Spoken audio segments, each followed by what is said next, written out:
Ada pemandangan ganjil dalam kasus hukum yang sedang berjalan. Saat publik menanti keadilan ditegakkan, justru terlihat barisan yang kompak membela tersangka. Dalam hal ini, Isa Zega, yang sudah jelas-jelas ditetapkan sebagai tersangka kasus pencemaran nama baik. Dan kini, satu nama baru muncul ikut masuk ring. Dr. Bokir alias Andreas Situngkir. Ia pernah terlibat konflik panas dengan Doktif gara-gara produk etiket biru ilegal yang ia jual. Bukannya mengakui kesalahan, Bokir justru balik melaporkan Doktif dengan tuduhan pencemaran nama baik. Tapi, yang mengejutkan, sekarang dia justru berbalik membela Isa Zega, yang notabene terlibat dalam kasus serupa. Kasus yang sudah sampai tahap persidangan pembuktian isi konten dan pernyataan Isa Zega. Tapi entah kenapa, Bokir tiba-tiba ikut hadir dan disebut sebagai saksi. Pertanyaannya, apa hubungan Bokir dengan isi konten yang sedang diuji di persidangan hari ini? Ini kan soal pembuktian ucapan Isa Zega, bukan soal Bokir atau konfliknya dengan pihak lain. Dan ternyata, ini bukan sekadar drama individu. Di balik panggung, ada nama-nama yang saling terhubung. Fitri Salhuteru, Sheila Saukia, Heni Sagara, dan Andreas Situngkir atau Bokir. Bukan sekadar selebgram atau dokter kecantikan, tapi bagian dari struktur gelap yang disebut netizen sebagai mafia skincare. Diduga Sheila Saukia dan Heni Sagara disebut sebagai pendana operasi, Bokir dan Fitri sebagai pion pembela, dan Isa Zega, senjata serangan terbuka. Kini semua mata tertuju pada ruang sidang, karena dalam pusaran opini, loyalitas, dan permainan narasi, hanya satu hal yang bisa menyelamatkan kepercayaan publik, keadilan yang tak memihak siapapun. Semoga majelis hakim tak terpengaruh oleh gemuruh suara luar dan tetap berdiri di atas fakta, bukan tekanan. Karena saat kepentingan mencoba membungkam kebenaran, harapan terakhir kami hanya satu, hakim yang netral dan keadilan yang benar-benar tegak. Kembali digelar dengan agenda pembacaan keterangan saksi. Isa Zega kini semakin jatuh dalam kubangan masalah hukum yang ia ciptakan sendiri. Dulu, ia leluasa menghujat, melempar fitnah, dan menebar narasi penuh kebencian. Sandi sound the sip lah gitu ya. Sandi aja deh. Ribet amat sih. Ya, apalagi itu ibu hamil lagi hamil dia. Sumpah anaknya cacat kali keluarnya. Kini, di depan meja hijau Pengadilan Negeri Kepanjen, Jawa Timur, palu godam keadilan mulai menghantam. Saksi ahli Profesor Dr. Agus Surono, guru besar hukum pidana Universitas Pancasila, dengan tegas mematahkan segala pembelaan kosong Isa Zega. Tak ada lagi ruang untuk berkelit. Semua unsur dakwaan pasal 27A dan 27B Undang-Undang ITE telah terpenuhi. Semua bukti telah terang benderang. Rekaman video, narasi penghinaan, hingga motif kebencian yang disengaja. Kini, dengan ancaman 6 tahun penjara, publik menunggu. Akankah pengadilan tegas menegakkan keadilan? Satu hal pasti, popularitas media sosial bukan tameng untuk berlaku semena-mena. Isa Zega membuktikan, siapapun yang menyalahgunakan pengaruh untuk merendahkan orang lain, cepat atau lambat, akan jatuh berserakan di depan hukum. Inilah pelajaran bagi semua. Hukum tidak bisa dibelokkan, dan kebenaran pasti menang. Dukung Mami Tisu lah. Iya sih. Pengacara yang masukin MM. Keren nggak?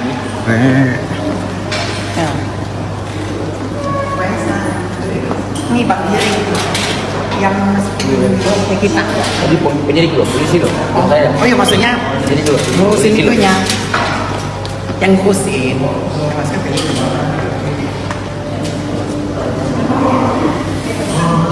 Hai kalian apa kabar?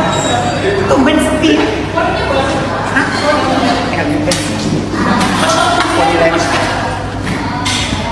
Mau dilempar.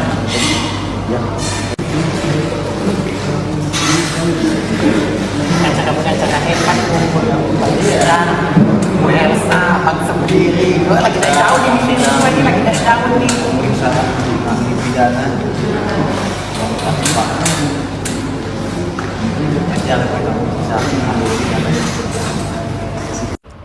Optimis Mami Online Isa Zega bebas menurut Dr. Andreas yang menjadi saksi di kasus persidangan Mami Online Isa Zega hari ini. Yang pasti kesaksian aku tadi membongkar semuanya. Jadi optimis bebas. Kenapa? Karena memang cerita itu adalah cerita asumsi yang dibuat-buat mereka. Saya bisa memberikan kesaksian bahwasanya cerita itu tidaklah benar. Jadi menurut Dr. Andreas melihat bahwa jaksa penuntut dan hakim ketua itu sangat menghargai dan menghormati kesaksian dari dirinya.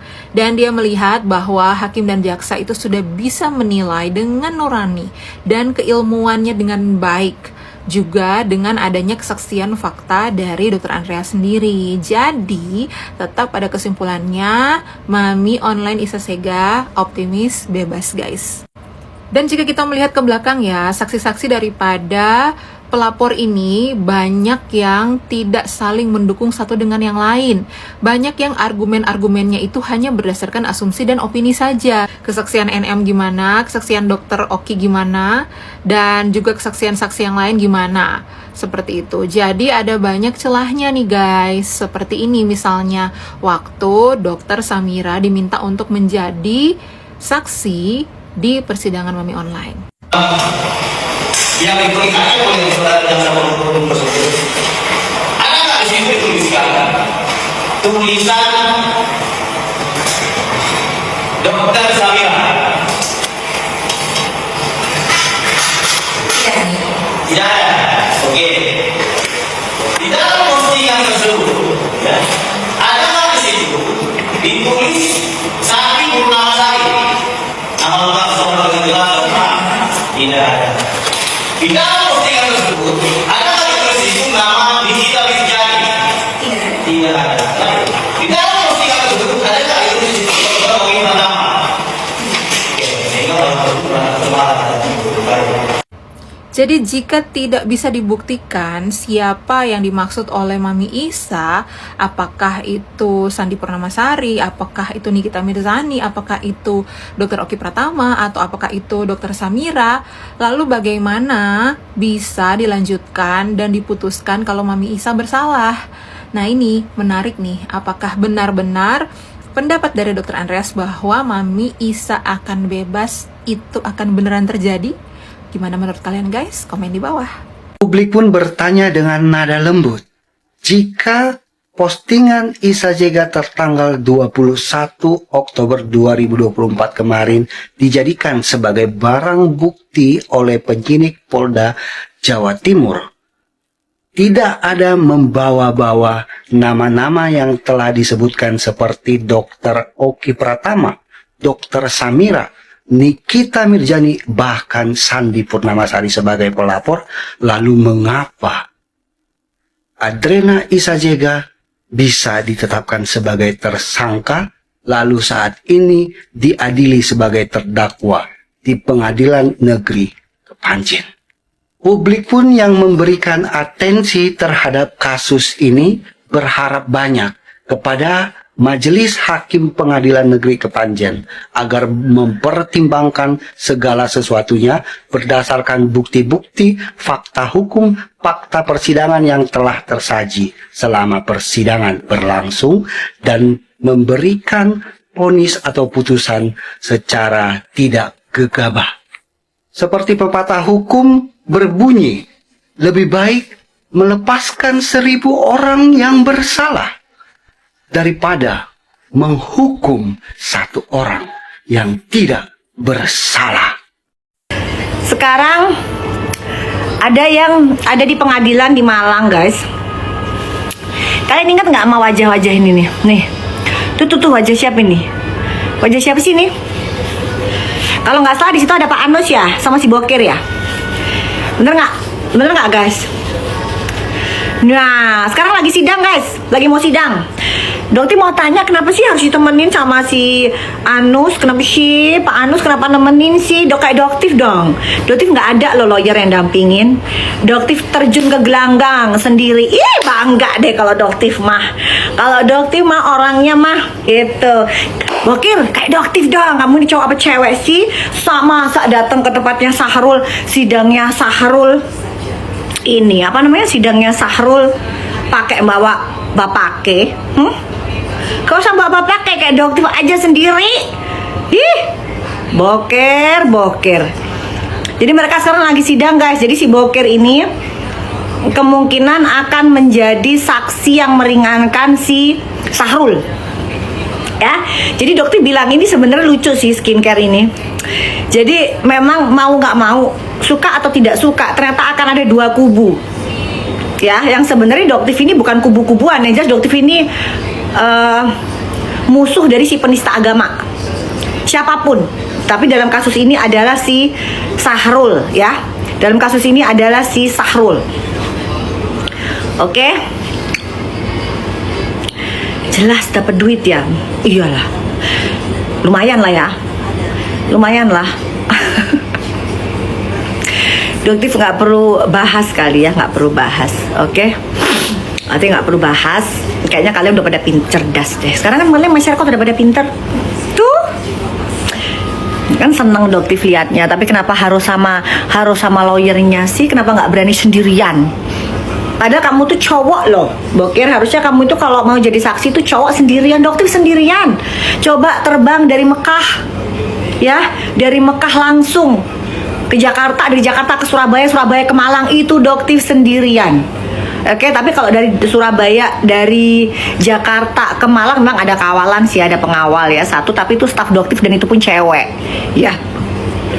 Kalau doktif mah tandang ke gelanggang meski seorang diri. Itu doktif, nggak perlu takut. Gitu. Iya ya pakai nunduk. Kalau doktif mah begini. Ape lu Srul, ape lu Rul, sini Rulul. Siapa lagi nanti abis gitu? Si hewan pemakan bambu tuh, sini. Terus si ular juga, sini ular. Hadepin sini, giliran ini. Kan kamu bilang, sekalian guys jangan percaya ya kalau di medsos itu seolah garang.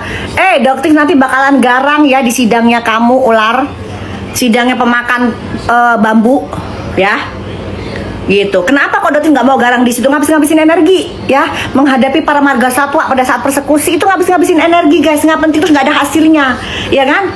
Kalau dokter perang di persidangan, nah itu ada hasilnya, sama seperti pada saat dokter RDP rapat dengar pendapat di Komisi 6. Apa hasilnya? Ada ketoknya, ketok palunya, menghasilkan apa? BPKN, Badan Perlindungan Konsumen, akhirnya mendapatkan payung hukum. Jadi kalau kita itu bicara itu ada manfaatnya, ada faedahnya, bukan asal keluar-keluar kayak kalian itu, ya.